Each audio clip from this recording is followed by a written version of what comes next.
So she said, why isn't porn addiction as prevalent in women as it is in men? That's one addiction that seems to be heavily swayed in the direction of men. Is it testosterone? Is it more than that? Da, da, da, da. Shout out to the good sister Cindy Noir. And somebody said, because men are just more prone to addiction in general. I have no idea whether or not that's true, but I just thought that was such a smart, reasonable question to ask. It's a good question. Thing to, because I feel like when it comes to internet stats, like nobody, like the average person is just super, super dumb about how stats like work at a very basic level. They just have never taken any class on how to look at a statistic or like even just the correlation causation shit just kicks people's asses. So just being like, oh yeah, it's not even porn specific. Men are just more likely to be crackheads and everything. I don't know if that's true. Alvin, you might. I actually don't know. Yeah, I sat down and thought about it because I saw that and really didn't know. Actually meant to look it up and kind of whiffed on that, but I don't know. I don't know. I feel like a lot of the porn, especially like the mainstream stuff, isn't necessarily like geared towards women. It's for that's the male. What I was gonna that's say. the other Yeah. key. Yeah, 100%. Like, I mean, hell, even like looking at looking at porn now, it's just like, I'd be turned off. Just, like, goddamn, why are you fucking her so hard? Like, just hate fucking her. Like, is this like, some shit is a little bit weird, and I get that, if you're into the kinky rough thing, but it's like sometimes it's like it seems too prevalent for what that kink is. Like, if you know what I'm saying, like I think it has its place. I think if people want, but it just seems like it's like the entry point in some weird ways. Like you'll be watching an amateur video and it's like it's rhythm to it, and it's like cool, you can tell that what the guy who if the guy is the one supplying the motion, you can tell that what he's doing is like using his dick to massage, which is what I kind of think of as the starting point of what sex is. I'm gonna use that. But then others, I'm gonna use that. That's good. Yeah, I don't know where I'm gonna fit that in, but I know. Let's write you gonna that say shit down. Yeah. Okay, Yeah. I'm glad I could give that. I like to use my dick to massage instead of just like beat it up. You know what I mean? I don't really be beating it up. I like to massage. You know what I'm saying? I'm a healer. That. I'm a healer. I'm not a harmer. That's what what my shit is. It's spiritual. It's spiritual. Yeah, I mean, really, it's getting us back to our pagan roots. Really, exactly. Trying to acupuncture you, baby. But I think that there's a whole bunch of like just straight away it's like ka, and I'm like, again, I think if that's what both y'all like or y'all are trying to enter into that space, cool. But it just seems like it's weird that it's the standard, because it's like you're not. What do you like mechanically? What are you trying to achieve there? Right. I feel like it's just like dominating, and then. But okay, do it even feel good for you? And maybe it does, because I don't know how my dick is set up relative to other dicks. Because for me, I'm also trying to massage my dick with the inside of your pussy. Like, you know what I mean? Yeah, for sure. Like mutual. Like you hit that sweet spot where it's like mutually enjoyable, equally mutually enjoyable for both parties in a sense. Yeah. But I guess like just with the porn, it's just very detached. It's like you don't even see this other. It's not even like humans mating. It's just an action being done upon somebody else that has a nice body or that you might. Neither of them seem like they're enjoying it. And look, I'm also not going to act like that's all porn. Like, I don't even know if it's true. I feel like it's a lot of porn where it's like these are two people simulating sex, but it doesn't feel like just what you're describing. But there is a ton of that as well. Yeah, it's a lot of it, enough to like move the needle to like, okay, you're going to see a lot of this, but you want to go to like the amateur stuff or like maybe the scripted stuff that has like, oh, I'm timid, I'm a little shy, whatever, the MILF genre, if you will. I don't know. Stepmom. You said a lot of real specific stuff for you to not know. I don't know anything about this. I mean, if you're in the stepmom categories, the stepmom genre has BBW dominant MILFs. You know what I'm saying? If that's what we want to get into. That's just with big areolas. That's or whatever. I don't know. I was just making something up. I just for real. I have specifically searched for big areola. Once or twice before. And dinner plates, baby. Let's do it. You can eat off of it. This nigga Josh hilarious, bro. You gotta be in the mood for some big areolas. Shout out to my big areola queens.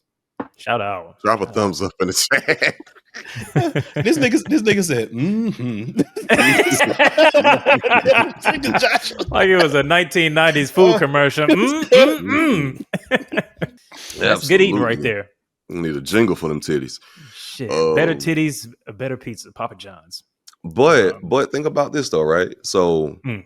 if women aren't as addicted to like, watching porn as men, do you think they're more addicted to their toys? Especially like the rose.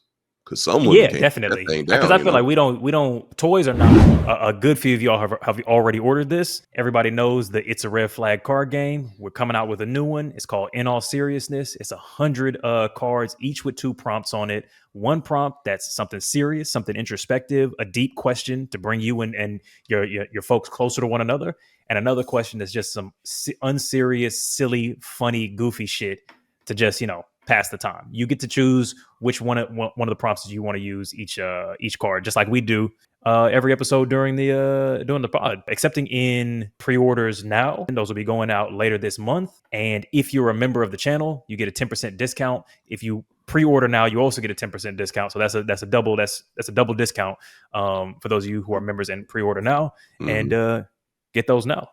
That's it. Yeah, because I don't think that toys have really launched for guys at the same level, and I don't know if that's mechanical. Because I think it's societal. I think it can be more than one thing, and I think genuinely that's fair. That the pussy is more specifically the clitoris is better designed for mechanical intervention than the dick is. Like the distance between what a male toy can do relative to like a woman versus the distance between what a man can do and a toy is way fucking bigger. Like there's a mechanical advantage to adding a toy to a pussy that just doesn't exist for a dick. It's like you can only make me nut, but so hard, and then it tops out. Whereas a woman is like, you start getting that Gatling gun shit, and it's like we can't. Yeah. So I think that's a big thing, and I think maybe even against your point, Alvin, I think there's a societal pressure going the other way, and I think that it's only so prevalent because the mechanical advantage is just so undeniable. Feminine pleasure historically is like it's some weird taboo shit. Oh shit, they was having doctors jerking ladies off and shit, being like, oh, I think we cured her, and it's like, no, you just made this lady nut, like.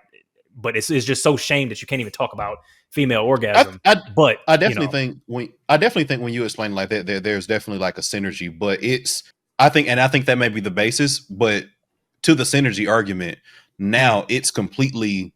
I wouldn't say completely. I say it's fairly mainstream for women to talk about how good the Rose toy is. Right?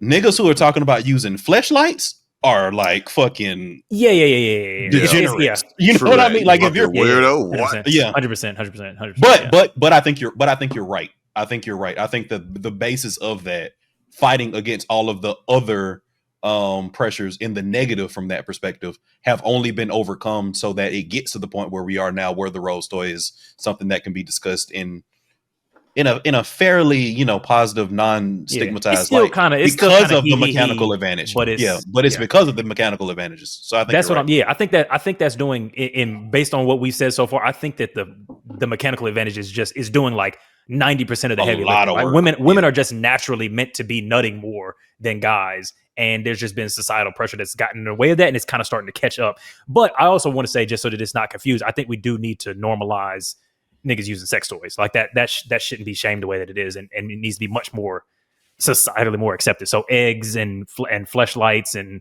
all of that kind of stuff I'm a big fan, big proponent. Get to it, Yeah. I do want to circle back to the addiction thing. And feel free to address this in the comments because I'm paraphrasing professionals because I used to work in addiction, anti-recidivism court, blah, blah, blah, blah, blah. I've said this many times.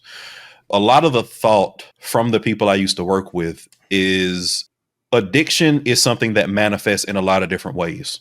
We had a counselor in my prior employment who was in recovery, and his sister was not in recovery from drug addiction. The conversation that he recounted to us that they had is they both were addicts. It just manifested in him in drug addiction, and it manifested in her neuroticisms and in her shopping addictions. It manifests in ways that were more pro-social, even though they weren't necessarily like entirely pro-social, but more pro-social than things that people tend to associate with addiction. Like, oh, I'm using crack. Oh, I'm addicted to porn. Like in that kind of thing. So I don't know if men are just more prone to addiction. I think maybe societally men may, and again, this is pure speculation based on a lot of assumptions and pulling some threads, that men may manifest their addiction in things that are less pro-social than women manifest their addiction. Look, baby, I'm picking up what you're putting down. I like that. I do agree. Yeah. So because, I'm Mhm. sorry. No, go ahead. No. No, I was just because I was just gonna say like real quick because like even like the point with shopping, because even like Chris Rock, well, women be shopping, but like a lot of the women I know, like they motherfuckers, They do be shopping. They be shopping, like my nigga, like yeah, no, I was buying dating a woman, and she was just casually was like, "Yeah, I'm 10K in debt," and like her lifestyle was very put together, but I just realized like the norm. Like how normal that was for her was so distant from me. Yeah, and I'm like, because a lot of times, even like with some of the women in my life, I'm like, why? Like you're kind of going through like a bit of a bit of an economic downturn right now, but you're still shopping, you're still buying shit. Like, what is that doing for you? To the point where you might think it might be like a little bit of an addiction, but that's more pro-social. That has more utility. You have more clothes to wear outside. Like, oh, you're more, No, what you think? What's your thoughts? So I'm just doing some quick little perplexity deep research shit, and because I did want to establish that base rate thing. I think that the effect that Alvin addresses is part of it, in the sense that that's kind of part of everything. That for any group where there's like a force, it's going to express itself differently across things like gender and race and economic whatever.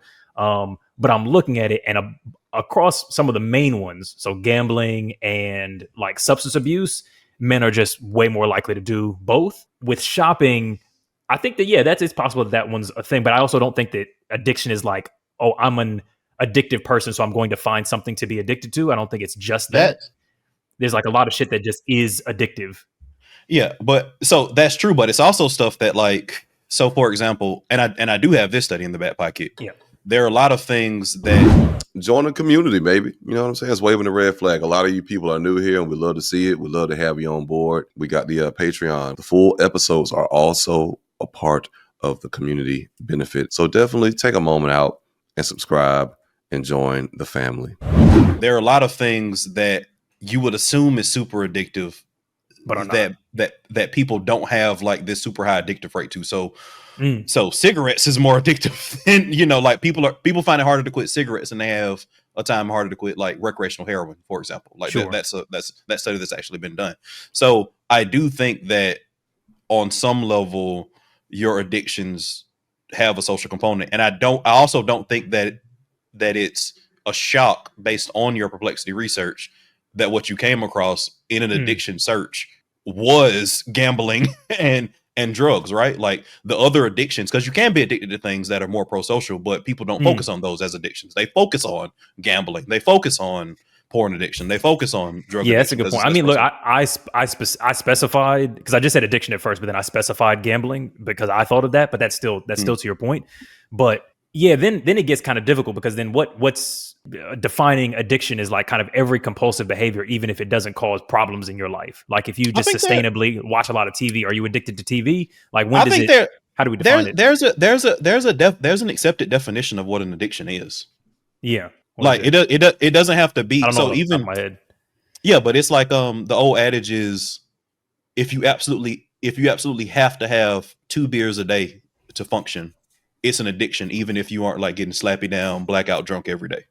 Like if you need this in order to function, even if you're not having the physical symptoms of withdrawal, if you don't have it, which is also a component of some addictions, it can be an addiction. There is an accepted definition of that. I'm not saying that it's ironclad, because like, you know how this shit is. This shit changes every 5 years. Like it could be a completely different definition the next DSM drops or whatever. But yeah, I mean, there's also a thing like called retail therapy.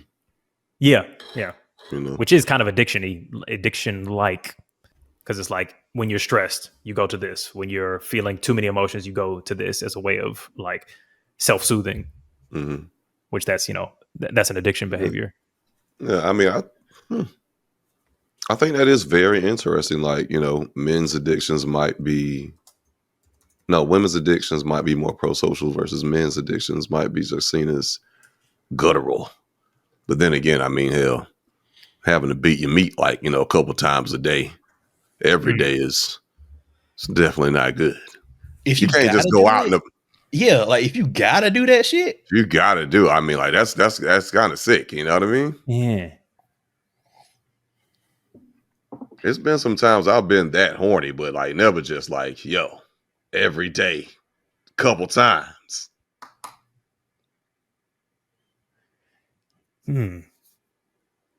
Yeah, I think I'm just trying to think if there are other factors that we haven't like thought of. But yeah, I think that covers I'm men. fucking sure. I'm positive.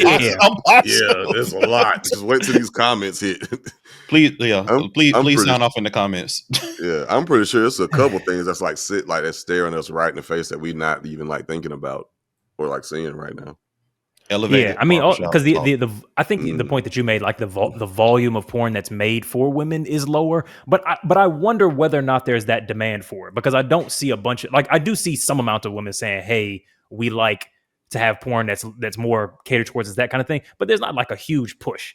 Whereas it does feel like there's heavy demand from men on top of like a very corporatized supply. Because there's lots of information on like how much work goes into creating like an addictive, profit-driven porn economy. But porn has always been around, even before the Pornhub kind of like Web 2.0 algorithm based, destruction of like the porn economy. It's always been that. So yeah, I guess the question would just be like, do women have as much of a desire for porn in the first place? Sure, they have a desire, but is it comparable at base, whatever that would be? Definitely have a desire, but I also think it's also possibly, maybe. I don't know if this plays like is a factor, but just the availability that women have for sex. Like if they want to have sex, like just have sex, they could get that much easier than like a guy could. So I also think there might just, because if you can have something, like when you can have something, like your desire for it kind of wanes. The scarcity of it creates a desire psychologically. Yeah, the demand. I can see that. Yeah, maybe. I wonder whether or not that's true. I see but it's an interesting idea. But also, like women also like do like not all women, of course, but like I've heard a lot of women express that like they watch gay porn, like man on man, like porn. They kind of like to get them off. Yeah, we talked with August about that, and I'm like, yeah, to what extent is that? Like, how prevalent is that? And that's not even a thing that an individual woman could really answer. You would need a study that's comparing how much guys are watching to how much women are watching as well. So yeah. All right. Well, yeah, that's all I got. I can't think of nothing else. Hey, zip it up and zip it out. Zippity doo dah.